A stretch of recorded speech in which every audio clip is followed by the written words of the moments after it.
여러분 안녕하십니까? 네, 행복한 안식일입니다. 네, 연초부터 하여튼 하나님께서 이 교회를 축복해 주시는 참 좋은 그러한 감사할 일들을 많이 주셔서 감사합니다. 특별히 우리 예은이가 이제 첫 돌을 또 축복하는 그러한 경사를 또 우리가 교회에서 함께 또 맛보게 되었고요. 그리고 우리 김순옥 집사님이 제가 지난 월요일까지 아주 초조하게 그 결과를 기다렸는데 다행히 특별하게 문제가 없다는 소식을 듣고 얼마나 하나님께 감사했는지 모릅니다. 여러분 모두 감사하셨죠? 예. 그리고 또 우리 어민호 집사님이 제가 오늘 교회에서 뵐 거라고는 생각도 못했는데 화요일쯤에 집사님을 뵈러 삼성병원으로 가서 뵐 거라 생각했는데 또 이렇게 아주 또 많이 회복된 모습으로 또 교회에 참석하시는 모습이 너무 하나님께 또 감사를 돌릴 그러한 일이란 생각이 듭니다.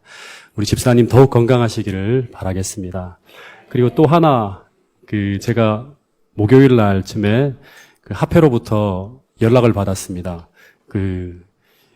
매 연초가 되면 3대 성장 수상교회를 이렇게 발표하는 게 뜨는데, 서중환 앞에 180여 개, 190여 개 교회 중에서 27개 교회가 선정이 됐는데요. 그 중에 동작중앙교회가 선정이 됐고, 이 강남 지역에서는 우리 교회가 거의 유일합니다.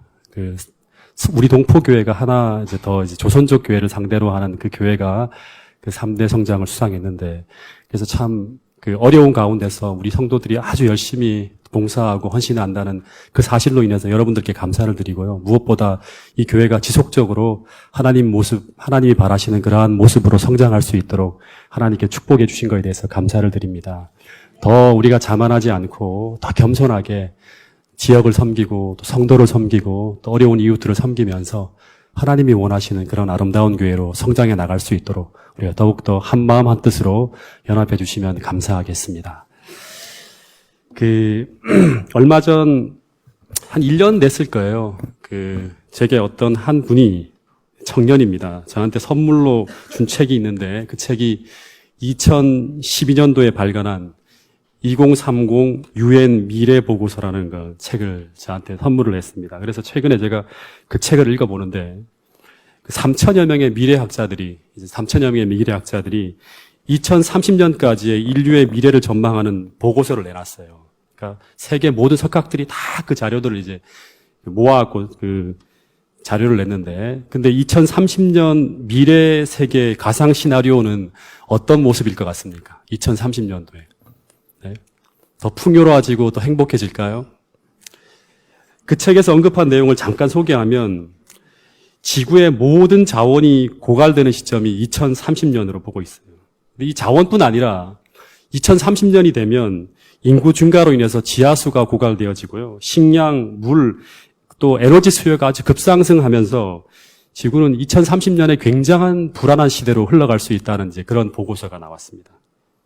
사람들이 불만이 폭발하고 여러 가지 부족한 것들이 많기 때문에, 그리고 경제가 붕괴되어지고, 그리고 글로벌 위기가 지금보다 훨씬 더 심각하게 올 것이라는 게 2030년에 유엔에서 발간한 2030 유엔 미래 보고서입니다. 그리고 그 책에 의하면 이 세계적인 생태학자인 이 폴 길딩이라는 사람이 이런 말을 했습니다. 인간들의 이기심으로 인해서 난개발과 환경오염으로 인한 생태적인 재해가 사회 경제적인 재앙으로 연결되어서 세상 경제와 세계 경제와 또 사회 시스템의 대붕괴가 올 것이라고 이렇게 예측하는 그런 데이터를 냈습니다. 근데 이 이론을 뒷받침해주는 데이터가 등장하는데, 미국에 보면 해양 대기 관리처라는 어떤 그런 기상이나 이런 것들을 관측하는 그런 연구소가 있는가 봅니다. 거기에 따르면 매년 인류가 배출하고 있는 이 온실가스가 연간 495억 톤이라 그럽니다. 근데 이 중에서 한 절반 정도를 이 자연에서 그걸 처리한대요. 자연에서. 우리 나무라든가 숲이. 근데 지금 이런 환경 오염이 자연의 자정 능력보다 훨씬 더 빠르게 증가해서 회복하기 어려운 어떤 그런 상황들이 계속 나타나고 있다 그럽니다. 그래서 다가오는 한 10년 동안 이 환경 오염의 영향력은 우리가 생각하는 것보다 훨씬 더 크다는 것이 그 미래 보고서입니다. 근데 이런 외부 문제보다 더 심각한 문제가 뭐냐 그러면 그것은 바로 인간들의 이기적인 본성과 이 죄악으로 인한 인종 간, 그다음에 국가 간, 사회 간의 갈등과 또 범죄입니다. 범죄 문제. 제가 2015년 새해 벽두부터 우리에게 들려오는 소식은 참 안 좋은, 뒤숭숭하게 만드는 그런 소식들이죠. 그죠? 그 프랑스에서 이슬람 무장단체가 자기들을 비난하는 한 잡지사에 난입해서 12명의 사람을 살해하는 사건이 벌어졌습니다. 제가 자비심 없는 어떤 한 증오의 모습을 한 민낯으로 다 드러나는 걸 제가 보는 것 같아서 굉장히 소름이 끼쳤어요. 특별히 어떤 살려달라고 하는 그 경찰관을 향해서 조준사격을 하는 이 모습은 정말 인류가 과연 인종 간의 이 증오와 갈등을 넘어서 과연 공존할 수 있을 것인가 하는 걸 심각하게 생각하게 만드는 그런 한 사건이었습니다. 그리고 국내에서는 가장 안전하고 아이들이 평안하게 사랑스럽게 돌봄을 받아야 할 어린이집에서 그 아이가 말을 안 듣는다고 힘없고 대항할 수 없는 그 한 무력한 아이를 부모가 보지 않는다고 그 어린이에게 가해지는 이 체벌이라는 게 체벌이 아니라 거의 진짜 폭행이죠. 폭력이고. 그런 장면을 보면서 우리나라 모든 국민들은 사람이 보이지 않는 곳에서 힘없고 말 못하는 아이가 끔찍한 일을 당할 수 있다는 것을 모든 국민들이 생각하게 돼요. 그러니까 불신이 굉장히 커지는 거예요. 다 감시해야 된다. 이런 것들이 사회적인 어떤 하나의 현상이 되고 있어요. 그리고 이 또 하나는 전 남편과 의붓 딸을 살해하고도 전혀 반성하거나 후회하는 모습을 보이지 않는 인면수심의 이 모습이 새해 벽두에 희망이 잘 보이지 않는 어두운 세상으로 가고 있는 한 모습을 보여주게 됩니다. 여러분, 그래서 제가 이 새해 벽두에 오는 모든 기사, 그 다음에 뉴스들을 이렇게 들으면 희망이 보이지 않고 굉장히 어두운 세상을 살아가는 것 같아요. 근데 우리들에게 이런 희망이 잘 보이지 않는 이런 어두운 세상을 살아가는 우리들에게 하나님은 오늘 그리스도인들에게 어떤 메시지를 주고 계실까 하는 걸 제가 생각해 보게 되었습니다. 하나님은 오늘 우리에게 이제 모든 것이 끝이니 모든 희망을 다 접고 재림을 준비하며 기다리라고 하실까요? 물론 이 모든 현상들은 성경에서 말하는 재림의 징조들입니다. 그러나 이런 어두운 세상에 희망의 불꽃이 다 꺼져가는 이런 모습을 볼 때 하나님의 백성들은 다시 말해서 우리가 천국 백성이라면 오늘 우리는 어떻게 살아야 할까? 우리는 고민을 해야 돼요. 네. 여러분, 산상수훈의 메시지는 이 어두운 세상에 희망을 비추는 빛과 그리고 부패하고 병든 세상을 고치고 회복시키는 오늘 그리스도인들은 세상의 빛과 소금이 되어서 희망이 없는 세상에 소망이 되어야 한다고 주님 말씀하고 계세요. 예, 여러분, 우리가 빛이라 그럽니다. 빛. 예. 여러분, 제가 지난번 설교 때도 말씀을 드렸지만 이 세상의 유일한 희망은요, 우리입니다, 우리. 예. 여러분, 이 동작중앙교회가 정말 세상의 희망이 되고 축복의 통로가 될 수 있기를 간절히 바라겠습니다. 예. 여러분, 그러기 위해서는 우리가 축복의 통로가 되어야 한다고 말만 하는 것이 아니라 오늘 우리가 세상의 빛과 소금이 되기 위해, 다시 말해 세상을 축복할 사람이 되기 위해 오늘 우리는 무엇을 해야 될까? 이 산상수훈이 답입니다. 산상수훈. 산상수훈의 팔복이 나오고 난 다음에 등장하는 게 너희는 세상의 빛과 소금이니 하는 거예요. 다시 말하면 오늘 하늘의 축복으로 무장된 이 팔복의 사람, 다시 말해서 산상수훈의 가르침을 가지고 살아가는 천국 백성인 참된 그리스도인이 바로 세상의 빛과 소금이 된다고 얘기하고 있습니다. 여러분, 그 소돔과 고모라가 멸망하기 전에 그 창세기 18장인가요? 이제 보면 아브라함과 하나님의 대화 가운데 하나님은 이 안타깝게 무너져가는 그 소돔과 고모라 성에서 누구를 찾고 있었는지 아십니까? 누구를 찾고 있었죠? 예. 예. 아브라함과 대화하는데 아브라함이 뭐라고 합니까? 하나님께. 하나님, 이 성에 의인 몇 명, 50명만 있다면 하나님 이 성을 멸망시켜서는 안 됩니다 하고 얘기해요. 그러니까 하나님께서 50명이 있으면 내가 절대 멸망시키지 않는다. 그러다 얼마까지 내려가죠? 네, 10명까지 내려갑니다. 10명까지. 다시 말하면 하나님께서는 안타깝게 무너져가는 소돔과 고모라에서 희망을 보기를 원했어요. 그것은 바로 뭐냐 그러면 그 가운데 의인이 있다면, 다시 말하면 그 의인은 누굽니까? 빛과 소금의 역할을 감당할 수 있는 참된 그리스도인이에요. 그 당시에 이 누굽니까? 롯의 식구들 가운데 굉장히 많은 사람들이, 하나님을 믿는 사람들이 들어갔지만 그들은 그들의 신앙을 다 잃어버리고 세상의 빛과 소금이 되는 게 아니라 세상에 끌려가고 있었습니다. 어떤 하나님의 메시지를 증거하고 삶으로 보여줄 수 없는 사람들이었어요. 다시 말해서 성을 회복시킬 빛과 소금의 역할을 할 의인 10명만 존재했다면 하나님은 그 성에서 희망을 발견하고 자비를 베푸시려고 했다는 거예요. 여러분 동일하게 똑같은 패턴의 이야기가 나옵니다. 예레미야서 5장 1절을 같이 읽어보겠습니다. 시작.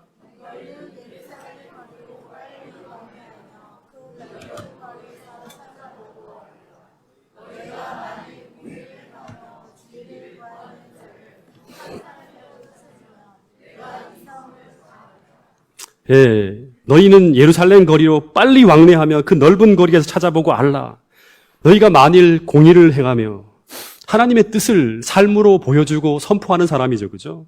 진리를 구하는 자가 한 사람이라도 있다면, 유다, 예루살렘 그 동네는 전부 하나님을 믿는 사람들이죠. 그죠? 근데 모든 사람들이 다 무력하게 변했습니다. 한 사람이라도 찾으면 내가 이 성을 사하겠다. 여러분, 오늘 하나님은 오늘도 마찬가지입니다. 다 어둡잖아요. 그죠?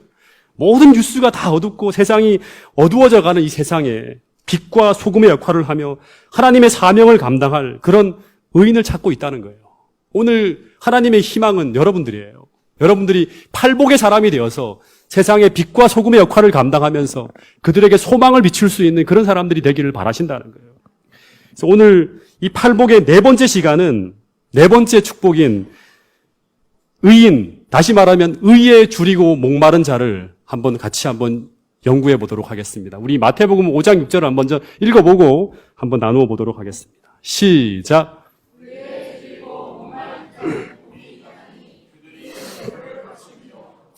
여러분 혹시 기억하세요? 팔복의 첫 번째 복이 뭐였죠? 네, 심령이 가난한 자입니다. 그 다음 두 번째는 뭐였죠? 애통하는 자. 세 번째는요? 온유한 자. 네 번째는 바로 의에 줄이고 목마른 자입니다. 목마른 자, 줄이고 목마른 자. 여러분 심령이 가난한 자는 가난한데 천국의 창고를 열게 되죠. 그죠? 항상 역설이라 했습니다. 심령이 가난하지만 그걸로 끝나는 게 아니라 천국의 창고를 열 수 있습니다. 애통하는 자는 회개하면서 자기의 삶을 하나님 앞에 애통해하며 회개하는 사람은 그 슬픔이 변하여서 하늘의 위로를 받게 되고 하늘이 주는 즐거움을 얻게 된다는 것이 메시지입니다. 세 번째는 온유한 자는 굉장히 연약해 보이지만 하늘의 강함으로 무장되어진다는 거예요. 땅을 정복하고, 그죠? 그리고 이제 줄인 자는 하늘의 양식으로 배부르게 된다는 것이 바로 이 팔복의 지금까지 배운 우리의 공식입니다. 근데 여러분 이 팔복의 순서는요, 제멋대로 된 것이나 그냥 우연히 된 것이 아니라고 계속 말씀을 드렸어요. 이 산상수훈 13페이지에 보면 이 팔복의 순서는 그리스도인의 경험을 쌓아가는 하나의 길을 나타내는 잘 생각된 결과라고 이야기하고 있습니다. 그리스도인들이 어떻게 하늘의 백성으로 나아가서 결국 세상의 빛과 소금이 될 수 있는지, 축복의 사람이 될 수 있는지를 보여주는 거예요. 아브라함도 축복의 사람이었죠. 이 복을 받은 사람만이 축복이 될 수 있는 거예요. 그래서 이 팔복은 그리스도인이 이제 하늘의 축복을 받으면서 만들어져가는 품성의 단계를 설명하는 거라 그럽니다. 여러분 팔복에 처음 등장하는 축복은 그리스도인의 생애의 시작입니다. 그래서 그리스도인의 생애의 시작은 우리에게 예수님이 필요하다는 생각에서부터 시작된다고 했어요. 이 생각을 가리켜서 바로 심령의 가난입니다. 예수님이 필요하다, 심령이 가난하다는 거예요. 그래서 심령의 가난은 그리스도를 구하는 마음이에요. 예수님을 구하는 마음이에요. 예수님이 필요합니다. 여기서 신앙이 시작되는 거예요. 그래서 우리가 그리스도인이 되고자 한다면 첫 번째는 이 필요를 느껴야 하는데 우리가 이 필요를 느끼지 못하고 있다면 우리는 하늘의 복을 받을 수가 없어요. 이 필요를 느끼지 못하면 하늘의 복을 받을 수가 없어요. 다시 말해서 우리가 이 하늘의 복을 받지 못하면 우리는 진짜 성도가 아니에요. 여러분 진짜 그리스도인은 몇 년 전 성경 설교를 통해 말씀드렸는데요. 성도란 뭐다? 성도란 뭐다? 원어로 하시드. 성도란 뭐다? 정순건 집사님 어디가? 성도란 뭐다? 네, 은혜를 입은 자예요. 은혜를 입은 자. 다시 말하면 하나님의 사랑을 입은 자란 말이에요. 하나님의 은혜를 입고 사는 사람인데, 다시 말해서 하나님의 하늘의 은혜와 축복을 받고 사는 사람들인데, 이 사람을 가리켜서 시편 1편에서는요, 복 있는 사람이라 그래요. 하늘의 복을 받은 사람이란 말이에요. 그리고 이 사람을 동시에 뭐라 그러냐면 시편 1편에 보면 의인이라 그럽니다. 그리고 신약에서는 예수님은 팔복의 사람이라 하고 로마서에서는 의인은 뭐예요? 믿음으로 말미암아 살아가는 사람들이라 그래요. 이 용어는 전부 뭘 가리키냐 그러면 그리스도인은 하늘의 축복과 은혜를 받고 그 축복이 쏟아지는 은혜 아래 살아가는 사람들이라는 거예요. 오늘 우리가 하나님의 복을 받지 못하고 경험하고 있지 않다 그러면 우리는 천국 백성으로서의 그러한 모든 특성들을 갖출 수가 없습니다. 여러분, 근데 이 축복의 시작이 오늘 우리에게 예수님이 필요하다고 느끼는 심령의 가난에서부터 시작된다는 거예요. 그리고 이 가난이 이 네 번째 복에서 더 증폭하는 거예요. 심령의 가난 정도가 아니라 우리에게 단지 없는 것 때문에 불편한 정도가 아니라 더 간절하고 더 절실한 갈급함이 바로 뭐냐 그러면 이 의에 주려하고 목말라 하는 마음이라는 거예요. 여러분, 그리스도인의 정상적인 삶에는 반드시 이 줄이고 목마른 이 갈망이 일어나게 됩니다. 이 갈망이 일어날 때 우리는 그 줄이고 목마른 것을 해결하기 위해서 산상수훈에 보면 이 팔복의 사람의 모든 것이 다 연결돼요. 산상수훈에 보면 이 줄이고 목마른 것을 얻기 위해서 마태복음 7장 7절에 보면 구하고 찾고 두드리는 간절히 기도하는 모습이 나타나는 거예요. 줄이고 목마르니까 구하고 찾고 두드리는 거예요. 그리고 이 두드리고 찾고 구하는 이런 사람만이 하늘의 창고의 곡식으로 너희가 배부를 것이라는 이 팔복 중에 네 번째 약속의 축복을 경험하게 되는 거예요. 구하고 찾고 두드리면서 줄이고 목마르니까 배부르게 되는 거예요. 네. 여러분, 이런 사람만이 시편 1편에서 말하는 복 있는 사람이 경험하는 그 시냇가에 심은 나무가 촉촉한 하늘의 수분과 하늘의 영양으로 시절을 쫓아서 충실한 열매를 맺는 복 있는 사람, 팔복의 사람으로 세상에서 축복의 통로가 될 수 있는 복을 나누어주는 빛과 소금의 역할을 할 수 있는 거예요. 여러분, 오늘 그래서 이 그리스도의 필요를 느끼는 내가 심령의 가난함이 있는가? 더 나아가서 이 마음이 의되신 그리스도에 대해 주려하고 목말라 하는 마음으로 더 확대되고 있는가? 이걸 우리가 살펴야 돼요. 여러분, 탕자의 비유를 아시죠? 탕자의 비유. 탕자가 아버지를 떠나서 이제 세상으로 나갑니다. 근데 시간이 지나면서 자기가 생각했던 행복이 사라져요. 돈이 떨어지고 굶주리기 시작합니다. 그때 이 굶주림이 찾아왔을 때 이 탕자가 처음에 어떻게 하는지 아십니까? 굶주림이 찾아왔을 때 첫 번째 하는 행동이 뭔지 아십니까? 네. 뒤에 문 좀 여세요. 네, 뒤에 문 좀. 네. 첫 번째 행동이 뭔지 아십니까? 이거를 맞추시는 분은 정말 성경을 꼼꼼하게 읽으시는 분입니다. 왜? 김용호 집사님. 맞습니다. 처음에는 이 탕자가 하나님을 찾지 않고 열매 껍질, 다시 말하면 돼지 주염 열매로 배를 채우고자 했다고 성경에 적혀 있습니다. 그죠?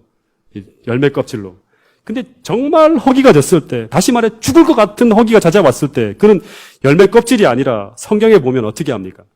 그는 아버지를 향해서 돌이켰다고 적혀 있습니다. 아버지를 향해서. 마찬가지로 우리가 조그마한 배고픔이나 이런 주림이 오게 찾아오잖아요. 그럼 우리는 주변에 존재하는 어떤 것들, 다시 말해서 아버지 집의 그 풍요로움이 아니라 세상에 존재하는 이 돼지 지엄 열매 껍질로 그 배고픔과 허기를 해결하면서 버틴다는 거예요. 이때까지는 하나님을 찾지 않아요. 그러나 이 돼지 지엄 열매로는 그 영양가 없는 열매 껍질로는 아무리 먹어도 우리의 배고픔과 허기가 사라지지 않아요. 왜냐하면 영양가가 없으니까.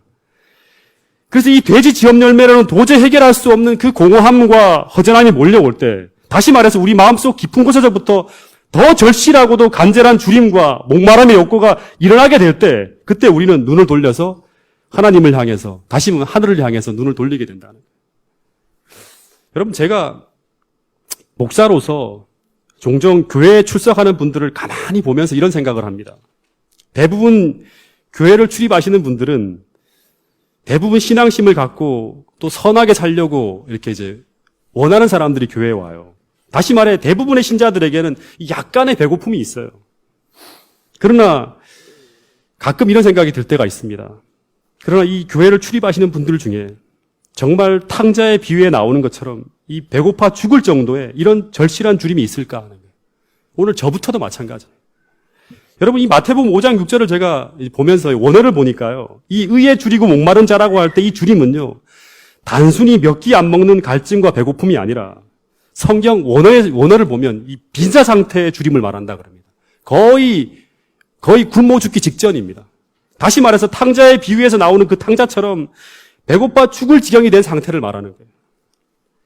여러분, 이 줄임과 목마름이 없기 때문에, 이 줄임과 목마름이 있어도 되고 없어도 되는 게 아니에요. 이 줄임과 목마름이 없기 때문에 많은 신앙인들이 성경의 가르침을 전부 수용하는 것이 아니라 자기가 편한 대로 골라서 선택을 하고, 그리고 신앙의 중심을 붙들고 살아가는 것이 아니라 신앙의 끝자락만 살짝 붙들고 그냥 신앙의 끝자락에서 살짝 조금씩 뜯어먹으며 살아간다는 거예요. 다시 말해 수많은 그리스도인들이 이 주림이 없기 때문에 정말 하나님이 주시고자 하는 그 풍요로운 음식으로 배부르지 못하고 있다는 거예요. 이 배부르려 그러면 이런 탕자처럼 정말 의에 줄이고 목마른 그 갈망이 있어야 한다는 거예요.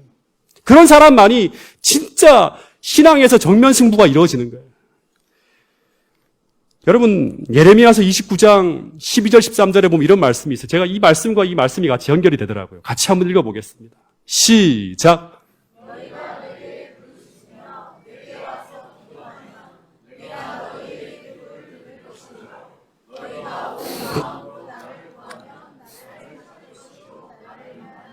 예. 그냥 부르짖는 게 아니라 하나님을 만나기 위해서는 어떻게 해야 된다? 이 온 마음이 뭘까를 제가 몇 년 동안 많이 생각을 했어요. 온 마음으로 기도하고 싶은데, 온 마음으로 하나님을 만나고 찾고 싶은데. 여러분, 근데 이 온 마음으로 구한다는 것은 내가 온 마음으로 구해야지 해서 이런 기도가 나오는 게 절대 아닙니다.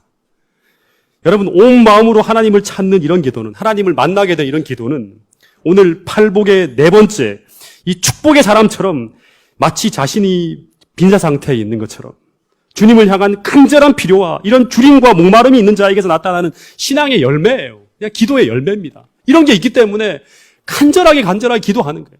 주님 도와달라고. 당신을 만나고 싶다고. 당신이 내게 대한 그 마음이 어떤 마음인지 알고 싶다고. 간절한 마음으로 찾아가는 거예요. 여러분, 모든 사람들에게는요, 제가 이제 요즘에 오늘도 꿈을 꿨는데요. 참 20년 전의 모습을 꿈을 꾸면서 굉장히 허전한 마음이 들었어요. 여러분, 모든 사람들에게는 인생이 지나가면요, 공허해요. 무언가 허전함, 허무함이 찾아옵니다. 그러나 우리는 이 공허함과 그 허전함, 허무함이 무엇을 찾고 있는 소리인지 몰라요. 우리 내면의 소리를. 다시 말해 사람들은 내게 무엇이 부족한지를 몰라요. 그래서 계시록 3장에 보면 이 세상의 종말에 마지막 시대를 살아가는 그리스도인들 중에 많은 사람들이 나는 부자라, 부요하여 그리스도가 별로 필요 없는 상태인 것처럼 스스로 생각하게 된다 그럽니다. 아니, 정확하게 말하면 나는 그리스도가 조금 필요하지 그리스도가 전부가 될 수 없다고 생각하는 거예요. 다시 말해서 그리스도가 없이도 어느 정도 행복하게 살 수 있다고 생각을 한다는 거예요. 그래서 그들은 그 그리스도가 없는 그 공간들을 물질적인 풍요로움으로 다 대체하는 거예요. 내 심령의 허전함, 공허함을 다 채우고 살아. 예수님이 있어야 할 자리에 이생의 자랑, 그 다음에 저 안목의 정욕, 쾌락 이런 것들로 그 허전한 공간들을 다 채우며 살아가요. 여러분, 근데 오늘 우리가 지금 내가 가지고 있는 많은 것들이 정말 우리가 소유한 것이 정말 맞는 것일까요? 내가 부자라고 하면서 가지고 있는 그 모든 것들이 정말 우리가 소유한 것이 맞는 것일까 한번 생각해 보세요. 얼마 전에 우리 김순옥 집사님이 어떤 장문의 좋은 글을 제게 카톡으로 보내주셨는데 그 내용은 이 반기문 사무총장이 페이스북에 올린 글이에요. 그 잠깐 내용을 요약하면 우리는 모두 3박 4일, 2박 3일 지구라는 펜션에 잠시 왔다 가는 여행객이라 하는 거예요. 다시 말해 우리는 이 지구라는 집의 주인이 아니고 일정 기간을 지난 후에는 떠나야 되는 여행객이라 그러는 거예요. 굉장히 공감이 되지 않습니까? 그 기간이 2박 3일이나 3박 4일이 아닌 70년, 80년이라는 더 긴 기간 동안 우리가 지구에 있는 것이지 우리는 모든 물건들을 렌트했으면서 살아가는 사람들 뿐이라는 거예요. 다 여행객이라는 거예요. 여러분, 그래서 제가 그 글을 쭉 읽으면서 어떤 생각이 들었냐 그러면 우리가 소유했다고 믿는 집, 자동차, 돈, 명예 전부 우리가 소유하고 있다고 생각하지만 내일 당장 내 삶이 끝난다면 전부 다 내려놓고 가야 되는 거예요. 우리가 소유했다고 믿는 많은 것들은 어떻게 보면 우리가 진짜 소유한 것들이 아닐 수 있다는 거예요. 다시 말해 우리가 부자가 아니에요. 네. 전부 잠시 빌려 쓰기 위해서 렌트한 것뿐이에요. 문제는 모두가 이 펜션을 떠나야 한다는 것을 잊고 살아간다는 거예요. 그것 때문에 내가 소유하고 있다고 착각하는 거예요. 여러분, 그래서 제가 진정으로 소유했다고 할 수 있는 게 뭘까 생각했어요. 그건 어쩌면 영원히 내 소유가 될 수 있는 것이 진짜 우리의 소유물이에요. 영원히 내 소유가 될 수 있는 것. 그것은 진짜 우리 소유물은 우리가 하늘까지 가져갈 수 있는 것들입니다. 그것을 소유할 때 우리는 계시록 3장에서 말하는 가짜 부자가 아닌 진짜 부자가 될 수 있는 거예요. 거기 여러 가지 것들이 있죠. 너희가 가난하기 때문에 무엇을 소유해야지만 부자가 될 수 있다. 여러분, 그것을 소유할 때 우리 영혼과 우리 마음에 몰려오는 그 허무함과 공허함과 허탈함이 사라지고 우리 영혼이 이 천국 백성들이 경험하는 진짜 배부를 수 있는 거예요. 나이가 먹어가고 이렇게 하더라도 허전함이 없는. 여러분, 그것은 하나님을 우리 마음에 모실 수 있는 믿음이고요. 두 번째는 우리가 이 땅에서 어두움 속에 살더라도 이런 불안한 것들, 여러 가지 흉흉한 것들이 난무한다 하더라도 절망하지 않게 만들 성경의 약속을 믿는 영원한 것들에 대한 소망이고, 그리고 세 번째는 우리에게 모든 두려움을 없애주는 하나님에 대한 진실한 사랑이에요. 그리고 마지막 네 번째는 팔복을 통해서 우리에게 이루어지는 천국의 품성입니다. 이런 보이지 않는 것들이 우리 안에 내재되어질 때 우리는 진짜 부자가 될 수 있는 거예요. 여러분, 이런 가치들을 우리가 소유하지 못할 때, 이것이 결핍되어질 때 우리는 세월이 무덤을 향해 가까이 가면 갈수록, 이 여행의 날이 마칠 날이 가까이 오면 가까이 올수록 더 공허하고 더 허무하고 더 불안해지며 더 불안정적으로 이렇게 흔들리게 됩니다. 여러분, 그래서 참된 의원이신 우리 예수님께서 우리 인생의 그 허무함과 그 알 수 없는 공허함의 참된 원인을 정확하게 보게 하기 위해서 계시록 3장에 보면 성령의 안약을 발라서, 다시 말해 하나님의 안목으로 우리 자신을 참되게 보라고 하는 거예요. 그렇게 될 때 우리가 가져야 될 것들은 갖지 못하고 오히려 소유하지 말아야 할 것들을 우리가 소유하게 있는, 우리 인생과 우리 마음에 가득 채워진 우리 자신을 보고 진짜 애통하게 되는 거예요. 다시 말하면 우리 마음이 온통 하나님을 슬프게 할 것들, 우리 인생을 불행하게 할 요소들로 가득 채워져 있다는 것을 깨닫게 되면서 진심으로 회개하게 되는 거예요. 여러분, 그래서 우리가 하나님이 주신 그 성령의 안약을 우리 눈에 발라서 하나님의 안목으로 이런 가치들을 보게 될 때 비로소 이 네 번째, 이 심령의 가난에서 출발한 이 마음이 더 큰 갈망인 이 영원한 것들에 대한 주림과 목마름으로 나가게 되는 거예요. 여러분, 잘 들으세요. 이것이 없다면, 지금 내 안에서 이게 확인되지 않고 있다면, 우리가 이것을 소유하지 못했다면, 다시 말해 우리 인생에 이것이 결핍되어져 있다면, 우리 인생은 우리가 이 땅에서 아무리 크고 아무리 대단하고 아무리 훌륭한 것을 소유했다 하더라도 우리가 소유한 그 모든 것이 언젠가 우리 인생이 진토로 끝날 때, 우리가 한 줌의 흙으로 사라질 때, 이 절망적이고 아무런 가치가 없는 이 허무한 우리 인생에 세상에서 얻은 그 모든 화려한 것들이 어떤 채움도, 어떤 도움도 주지 못한다는 것을 마지막에 가서야 우리가 깨닫게 된다는 거예요. 솔로몬의 고백 아닙니까, 이게? 다 허무하다. 다 허무하다. 그리스도가 없는 내 마음이 다 공허하다는 거예요. 헛되다는 거예요. 여러분, 그래서 우리는 지금 이 참된 가치에 대한 목마름과 주림이 있어야 한다는 거예요. 제가 어떤 글을 읽었는데요. 옛날에 김난도 교수가 쓴 그 책에서는 이것을 좀 다르게 표현했어요. 근데 이 사람은 그 원래 원본 오리지널을 가지고 이렇게 소개를 하더라고요. 사람들의 평균 수명이 70년, 80년을 산다고 기준할 때 우리 인생의 시작을 아침 8시로 시작해요. 근데 김난도 교수는 좀 더 일찍 당겨갖고 우리 인생이 훨씬 더 여유롭게 이렇게 표현을 했는데 보는 관점인 것 같아요. 이것도 맞고 저것도 맞습니다. 근데 이 사람의 글을 오늘 이 설교에 참 보면서 많이 생각이 되는데요. 우리 인생이 아침 6시부터 시작한다고 하면 우리가 15살이라고 하면 우리 학생반 애들이라 그러면 아침 9시 38분을 지나간다 그럽니다. 그리고 20살이면 10시 15분, 10시 51분. 누가 있습니까? 10시 51분짜리 인생. 네. 없나요? 우리 소영 씨가 그 정도 되나요? 성주도 한 그 정도 될 것 같습니다. 그리고 25세라 그러면 12시 4분, 정오를 지나가는 겁니다. 그리고 30살이라 그러면 오늘 우리 30km 달린다 했죠. 30살이면 정확하게 알려드리겠습니다. 오전 1시 17분, 정오를 지났습니다. 그리고 45세라 그러면 제가 이제 45세거든요. 45세라 그러면 이제 석양의 황혼이 좀 지는 4시 56분, 5시쯤 갑니다. 벌써 시간이. 예. 그리고 이제 해가 저물어 가는 시간을 지나가고 있는. 50세라 그러면 오후 6시 8분 해가 졌습니다, 이제. 그리고 55세라 하면 오후 7시 55분, 8시를 지나가는 거예요. 그리고 60세가 넘어가면 8시 34분. 그리고 65세라 그러면 9시 17분. 70세가 넘어서면 오후 11시라 그럽니다. 다시 말하면 자꾸 졸려오는 시간이 찾아오는 거예요. 예. 눈만 감으면 이제 주무시게 될 수 있는 그 시간이 찾아오는 거예요. 여러분, 제가 이걸 보면서 참 인생이라는 게 이 땅에서 우리가 잘 살든 못 살든 어떤 직분을 갖고 어떻게 화려하게 살든 다 허무하게 지나가는 것이 우리 인생이에요. 우리가 70살 금방 다가옵니다. 예. 벌써 저도 45입니다. 이제 반을 넘어갔어요, 벌써. 예. 여러분, 이렇게 짧다는 것이 우리 인생이라는 것을 배워야지만 우리가 지혜 있는 사람이 될 수 있는 거예요. 예. 성경에 보면 짧다는 걸. 이것을 알고 있다면 지금 우리가 무엇을 소유해야 될까? 예수님은 의에 줄이고 목말라 해야 한다는 거예요. 의에 줄이고. 여러분, 우리 인생이 반드시 그리스도에 대한 견고한 토대 위에 세워져야지만 우리 인생에 의미가 있는 거예요. 청년들도 마찬가지예요. 이 견고한 토대가 없이 인생이 쭉쭉 성장하게 되면 결국에는 흔들림이 옵니다. 꽃이 필 수가 없어요. 아름답게. 여러분, 오늘 우리 인생이 이 팔복의 토대 위에 세워진 집이 아니라면 인생의 위기가 찾아올 때 다 무너지게 돼 있어요. 제가 최근 신문 기사에서 이 좋은 소식들을 앞으로 좀 더 다음에 좀 전하겠습니다.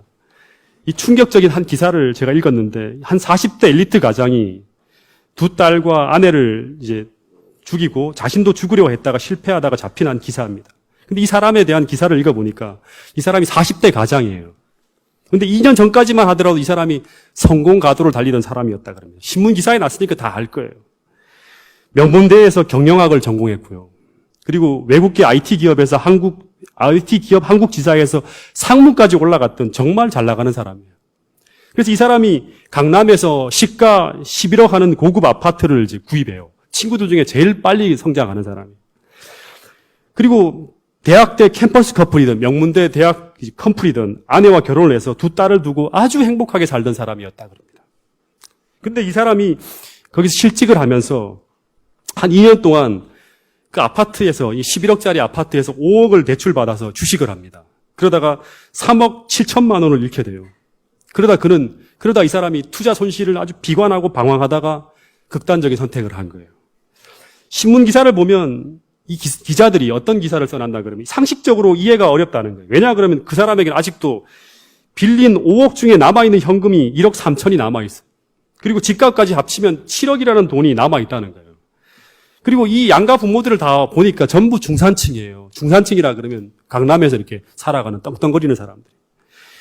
이 사람이 스스로 희망이 없다고 자신의 인생이 막장이었다고 말을 하는데 기자가들이 생각할 때는 아무리 생각해도 그가 어떤 희망이 없었는지 그가 말하는 인생의 막장이 도대체 무엇인지 이해할 수 없다는 것이 기사에 실려있는 글이었어요. 추론하기를 어떻게 추론하냐 그러면 그는 평소 유복하게 자라면서 성공 가도만을 달리다가 갑자기 닥친 역경에 심리적으로 견디지 못하고 무너지면서 극단적인 선택을 했다는 그런 추론 기사들이 적혀 있더라고요.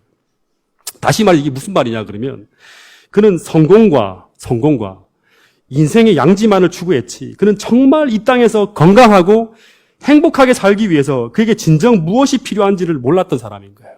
네.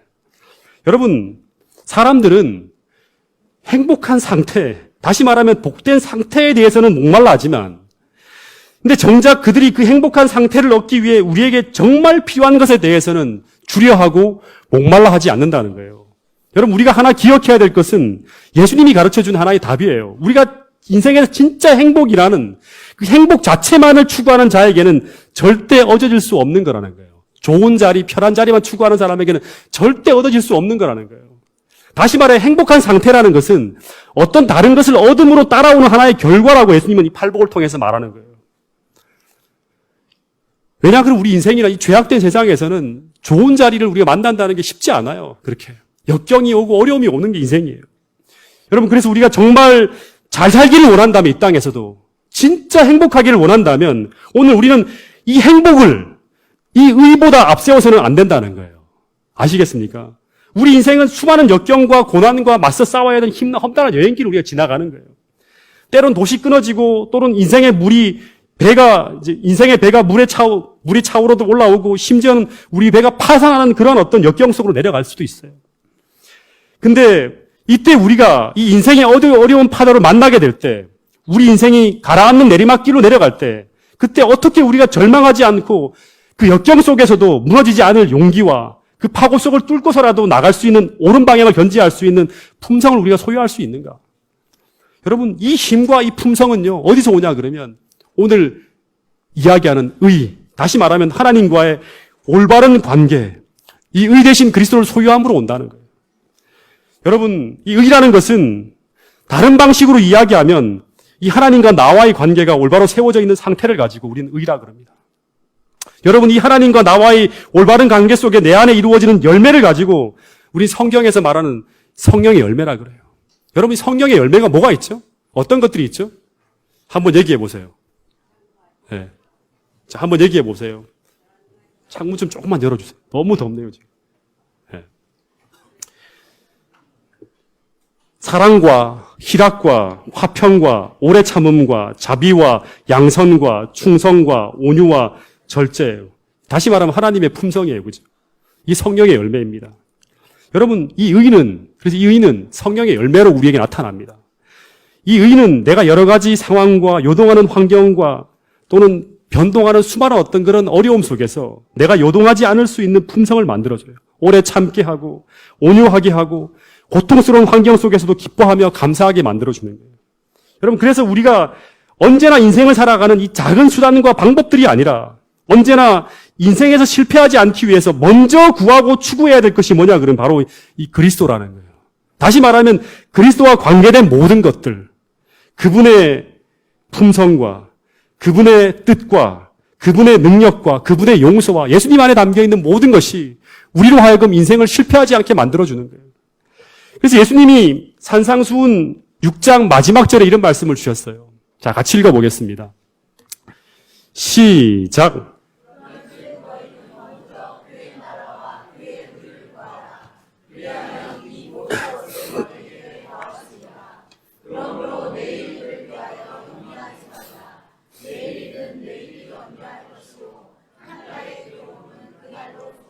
예, 너희는 먼저 그의 나라와 그의 의를 구하라. 그리하면 이 모든 것을 더하시리라. 이건 여러분 그리스도인의 인생에서, 다시 말하면 인생의 성공을 위해서, 그리스도인으로서 인생에 성공하기 위해서, 행복을 위해서 모든 것의 우선으로 의를 소유하라는 거예요. 다시 말하면 행복이라는 것을 의보다 앞세워서는 안 된다는 거예요. 예, 아시겠습니까? 이 의를 소유하면 우리 인생에서 필요한 나머지는 이 의 대신 그리스도 안에 다 들어있기 때문에 나머지는 다 따라오게 된다는 거예요. 오늘 내 안에 의 대신 그리스도를 모시고 있다면, 나와 오늘 그리스도와의 관계가 올바로 놓여 있다면 우리는 내일 일을 염려할 필요가 없다는 거예요. 저를 보세요. 저를 보셔. 다시 얘기하겠습니다. 여러분, 오늘 내 안에 이 의 대신 그리스도를 모시고 있다면, 오늘 내가 그리스도와의 관계가 올바로 세워져 있다면 우리는 내일 일을 염려할 필요가 없는 거예요. 그냥 내일 일을 염려하지 말라는 게 아니에요. 오늘 우리가 먼저 그분의 나라와 그 일을 먼저 구하고 있다면 내일 일은 염려할 필요가 없다는 거예요. 여러분, 이건 또한 뭐냐 그러면 이 의가 있어야 할 자리에 우리 인생에, 우리 마음에 다른 것이 채워져 있다면 우리는 하나님이 만들어주고자 하시는, 하나님이 우리 인생에서 계획하신 그 행복과 성공을 얻을 수가 없다는 말도 되는 거예요. 여러분, 오늘 우리가 그의 나라와 그의 의를 구하고 있다면, 오늘 우리가 이것에 목말라 하고 있다면 우리는 반드시 하나님이 주신 것으로 말미암아 배부르게 된다는 거예요. 어떤 상황에서도 요동하지 않게 될 수 있다는 거예요. 염려하지 않을 수 있다는 거예요.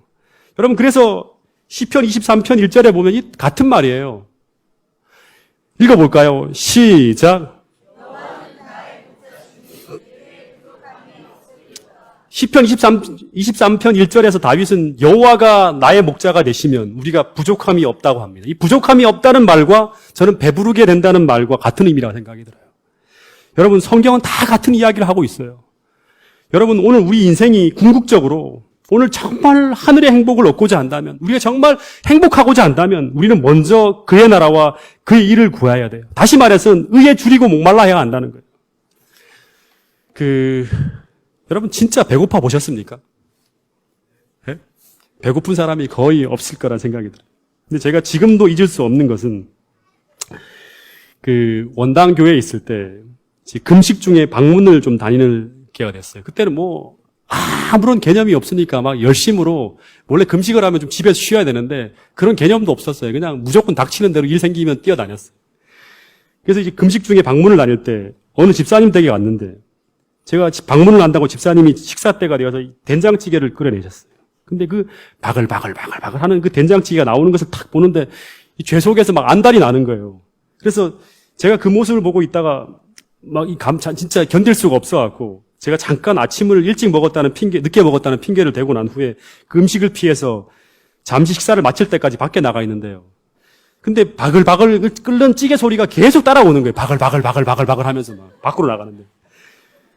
그리고 그 소리를 따라서 그 냄새가 계속 느껴오는 거예요. 한참 떨어지는데도 계속 그 냄새가 잊혀지지가 않는 거예요. 그 자극을 하는데 그 생각이 하루 종일 방문하는데 바글바글 따라다니는 거예요. 하루 종일 방문이 마칠 때까지. 그러면서 드는 생각이 뭐냐 그러면 2숟갈도 아닙니다. 2숟갈도 아니라 딱 한 숟갈만 그 집사님이 끓인 그 된장찌개 그 비벼갖고 그 집사님이 내어온 그 하얀 쌀밥에다가 딱 한 숟갈만 비벼 먹어봤으면 지금 죽어도 요한이 없을 것 같은 막 그런 생각이 드는 거예요. 여러분, 근데 오늘 주님은 우리 마음에 이제 결론으로 나가겠습니다. 이런 주님이 오늘 우리에게 있다면 생명의 떡이시잖아요. 그죠? 그분이. 이 음식, 이 진짜 생명의 음식인 예수님에 대한 이 주님, 그분에 대한 이런 배고픔이 오늘 우리에게 있다면 우리는 세상에 누구보다 행복한 사람이라는 거예요.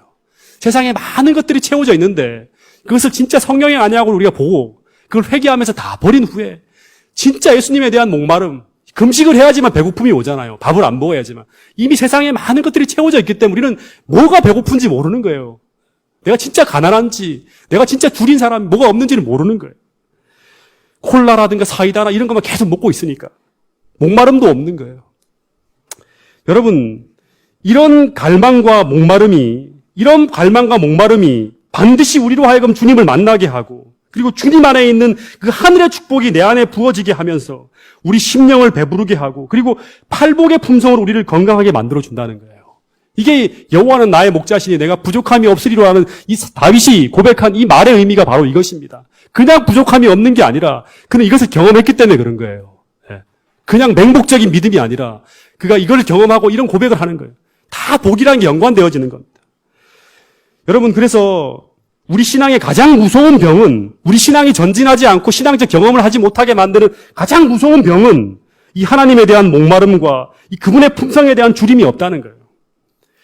밥을 먹어야 건강하게 성장할 수 있는데 아이가 배고픔이 없는 거예요.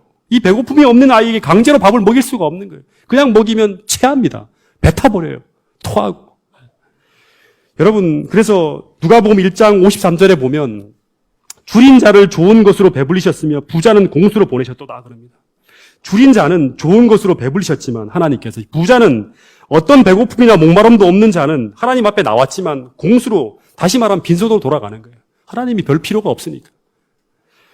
여러분, 오늘 성령 하나님이 여러분들의 마음의 눈을 뜨게 해서 우리의 모습 그대로를 볼 수 있게 되기를 간절히 바랍니다. 우리가 얼마나 그리스도가 필요한 존재인지, 내가 얼마나 주님이 절실하게 필요한 존재인지 보게 하셔서 우리로 하여금 애통하게 하고 정말 이사야 26장 9절의 말씀처럼 내 영혼이 밤마다 주를 사모해서 내 중심이 주를 간절히 구할 수 있는 그런 영혼으로, 그런 축복의 사람으로 여러분 모두가 거듭날 수 있게 되기를 간절히 바랍니다. 이 거룩한 하나님을 채움으로 말미암아, 그 팔복으로 말미암아 정말 건강한 품성을 소유해서 2015년 한 해 여러 가지 어려움들이 많지만 우리가 세상의 빛과 소금이 될 수 있는 그러한 진정한 그리스도인의 경험을 우리 모두가 할 수 있는 동작중앙교회 성도 여러분이 될 수 있기를 간절히 바라면서 오늘 말씀을 줄이도록 하겠습니다. 하늘아버지, 오늘 이 새해 벽두에 여러 가지 우울한 소식들이 들려오고 있지만 주님, 우리가 하나님 안에서 존재하는 그러한 그리스도인임을 우리가 다시 한번 확신하면서 주님, 우리가 무엇이 필요한 사람들인지, 무엇을 소유할 때 이 어두움을 극복할 수 있는지 다시 한번 보게 해주셔서 감사합니다. 주님, 정말 팔복의 사람이 될 수 있도록 도와주시옵소서.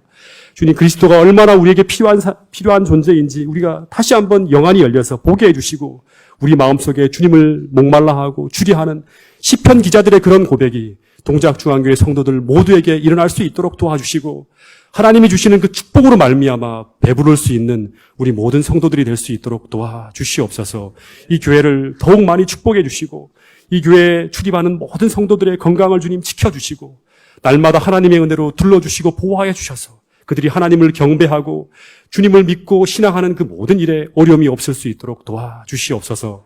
한 주간의 삶도 주님 저희들을 승리하는 생애로 인도하여 주시고 하나님으로 말미암아 기뻐할 수 있는 그러한 많은 즐거움들과 은혜를 부어주시는 그러한 축복의 생애로 인도해 주시옵기를 예수님 이름으로 감사하며 간절히 기도드렸나이다. 아멘.